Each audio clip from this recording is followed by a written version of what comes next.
Okay, so I finally got my heads back. These are my original heads off my car. So if you missed it in the other videos, the ones that I ported over there are garbage because they got cracked when they were putting guides in. So this is the right side head. I got everything put in. I got my new lash adjusters and followers in. Got the modular head shop springs, stock retainers and keepers and stuff. Everything's cleaned up.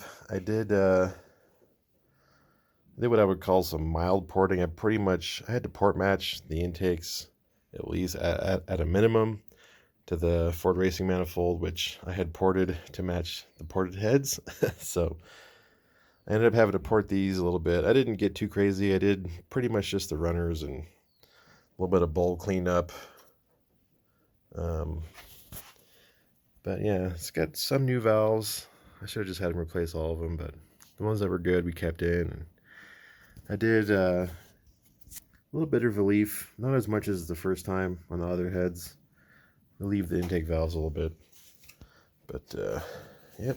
So I got this, everything's torqued and plugs are all in it, and got the solenoid up front.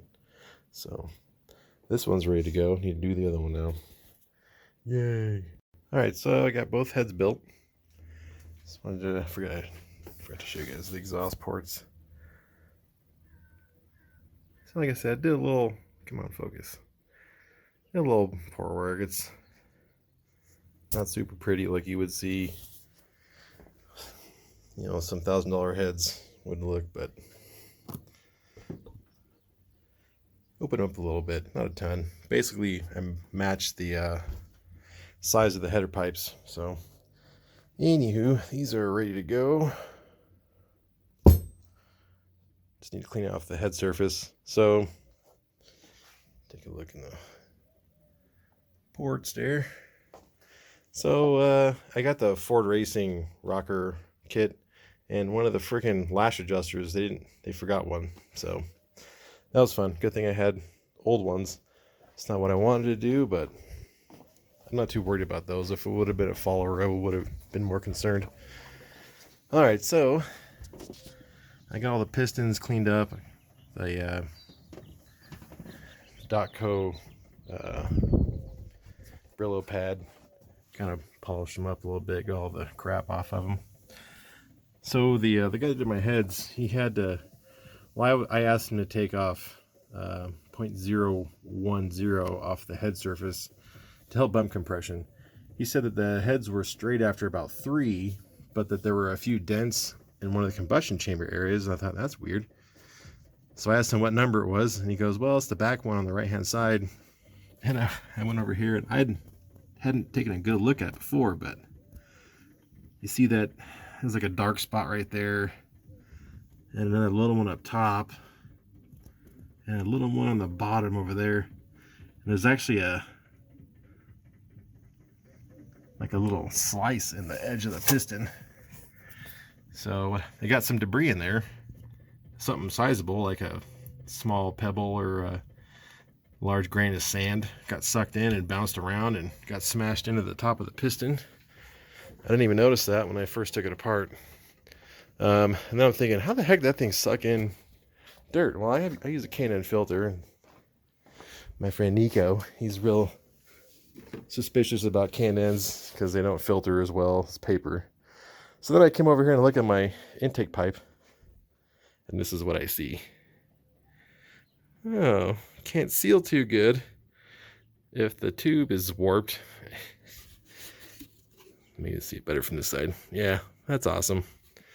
Also means that my mass air readings were probably a little bit off, because that's a sizable leak in the air system for the mass air meter.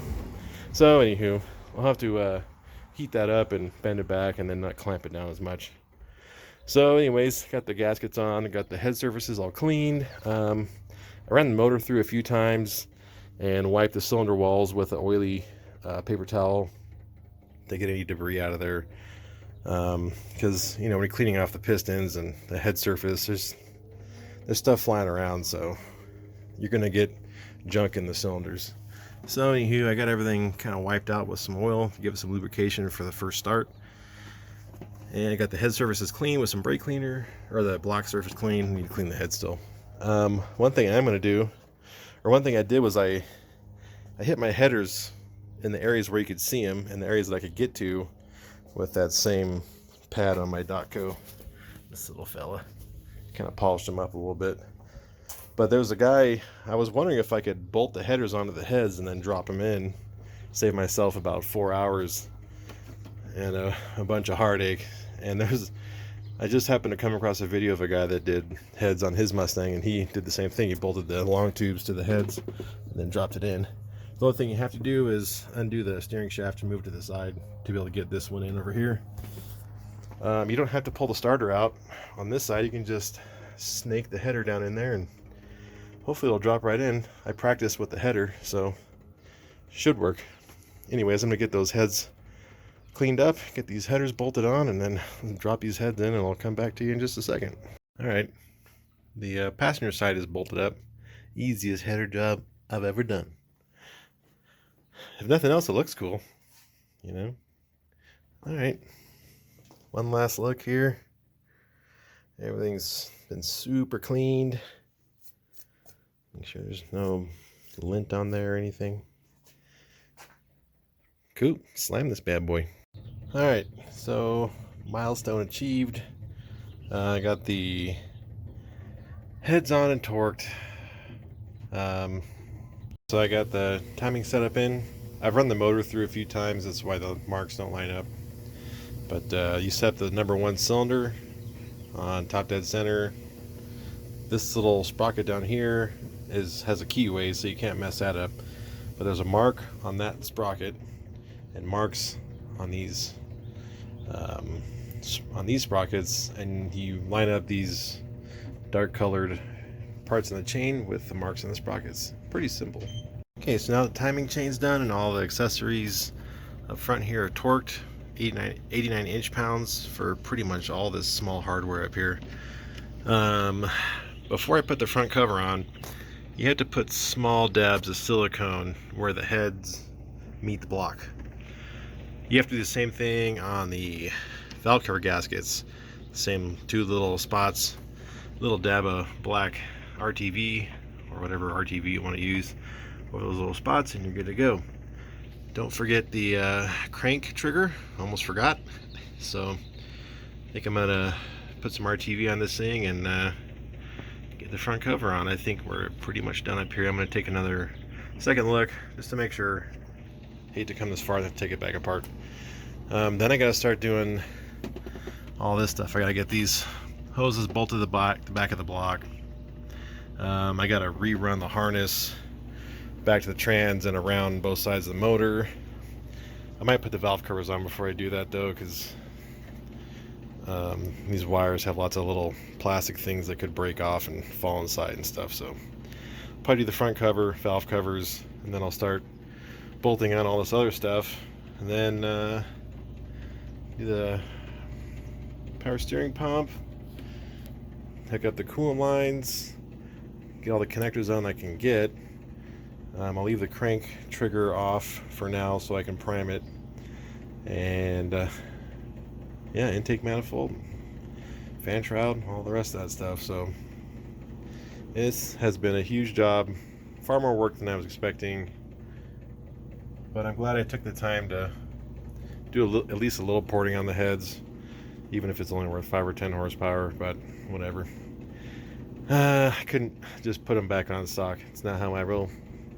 And I had ported the manifold to match the ported heads, so I couldn't just stick that on here because there would have been a pretty good sized step. So I basically had to port match the intakes. I didn't have to do the exhaust, but I figured why not. The exhausts are pretty easy to port actually. So anywho, let me start getting this thing buttoned up here and we'll check back in a little bit. All right, this is where we're at. So just trying to figure out where all these bolts go.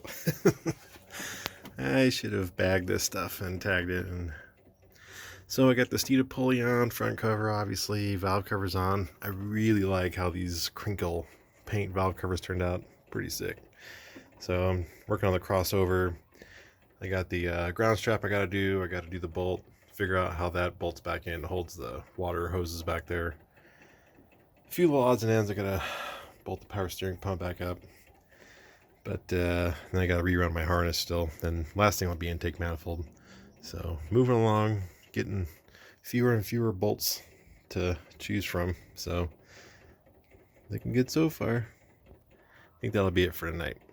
We'll see you guys in the next one.